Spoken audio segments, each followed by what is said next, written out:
spoken word is correct, sir. And yet you were representing to the media and to the public that you were confident that a sexual assault took place because you believed the alleged victim with whom you had never spoken. I believe that, yes, sir, I've made that statement, and my belief is based on the statements of the people who had spoken with her. And Mr. Nifong, in all the statements to the news media to which you have agreed to have made in this case, you never once used the word alleged concerning the allegations, did you? I don't know if that's the case or not. I mean, if you have them all there, I can't believe that I never used that word alleged at any time, but it may very well be that it's not contained in any of the allegations that are involved here. I'm willing to accept your representation that it's not.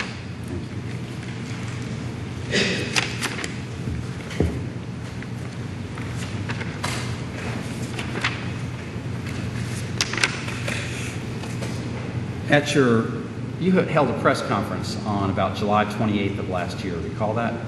Yes, sir. And that had to do with the election for the district attorney's office. Yes, sir, it did. And you made a statement to the effect that the media didn't even want to speak with you before the Duke Lacrosse case came along. Do you recall that? Something to that effect?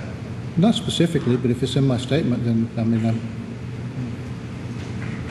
you don't deny that? I don't deny it if you have it in my statement. I don't recall all the words in that statement, but if you say it's there, then I accept that. All right. And at the North Carolina Central Forum on April 11th about this case, you made a similar comment that the press didn't even know who you were before this case came along.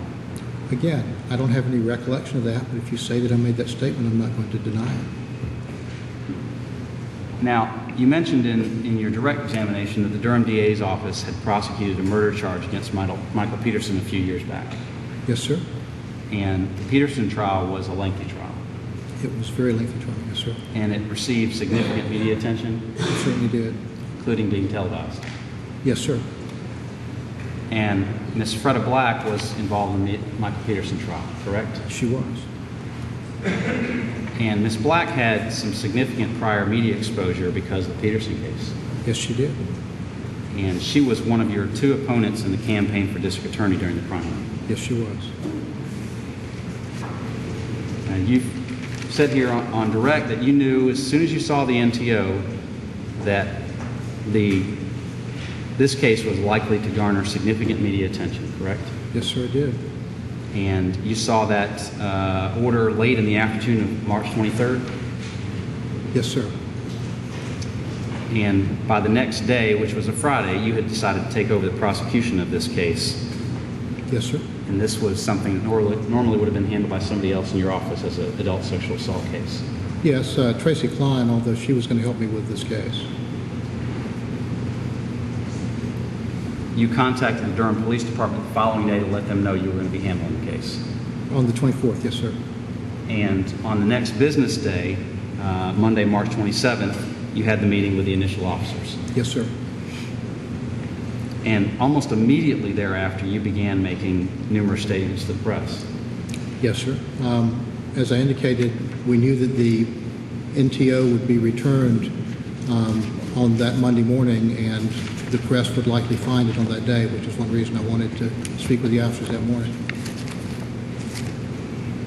Now, you said that on your calendar that you keep, you generally write down any appointments that you've made in advance on that calendar. Yes, sir. In advance might mean, I might write down something that's going to happen 6 weeks from now on my calendar, so if somebody asks if I'm going to be doing something, I'll know that. But it also means that if somebody calls from the front desk and says, somebody needs to see you this morning, can you see them a little later? I said, well, yeah, I'll see them at 11. I might write that down. So it could be something that's going to happen fairly soon, or it could be something that's going to happen sometime down the road, just to let me know that I have something scheduled for that time. Can you look at Exhibit 16 in the notebook, please? Tell me if that's your calendar. It's a portion of it, yes, sir. And would you take a look at the third page that's marked there on the bottom? March 27th, 29th? That's it? Yes, sir. And so the initial briefing there would have been sometime between 10 and 12 that morning, correct? Yes, sir, and I believe that's the case. And then beginning at 12:45, you have appointments written down here for a reporter for the News and Observer. Yes, sir. And then the next one, next slot right after that, and for somebody from the Herald Sun. Yes, sir. And then WRAL. Yes, sir. And then WNCN. Yes, sir. And WTVD. Yes, correct? sir. And then the next day, you begin more interviews. You have Kevin Miller with WPTF.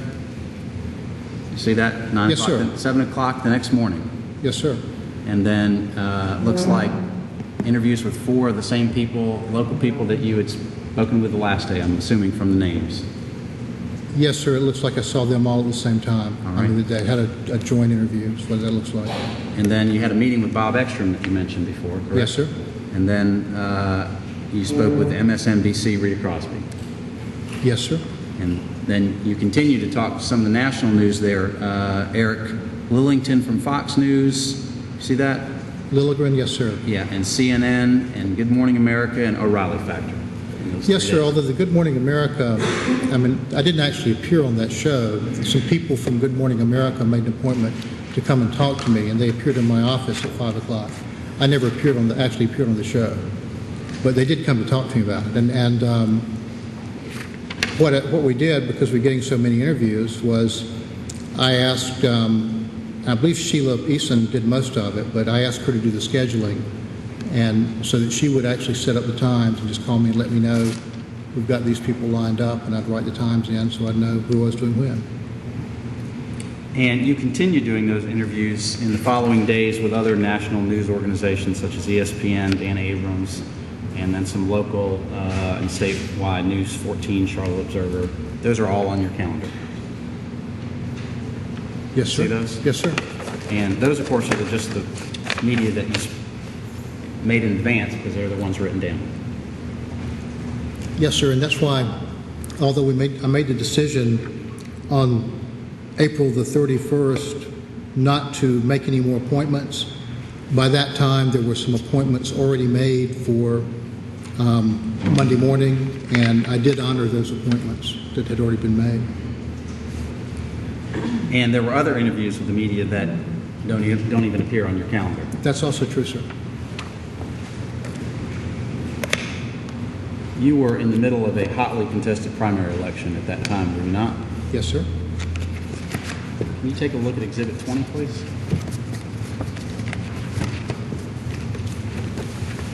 Yes, sir.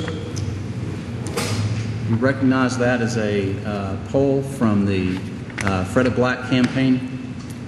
I recognize this as a document that you showed me at my deposition that I'd never seen before. It does state that it's a poll from the Freda Black campaign, but obviously it was not something that would have been shared with me during the campaign. Okay. And it shows that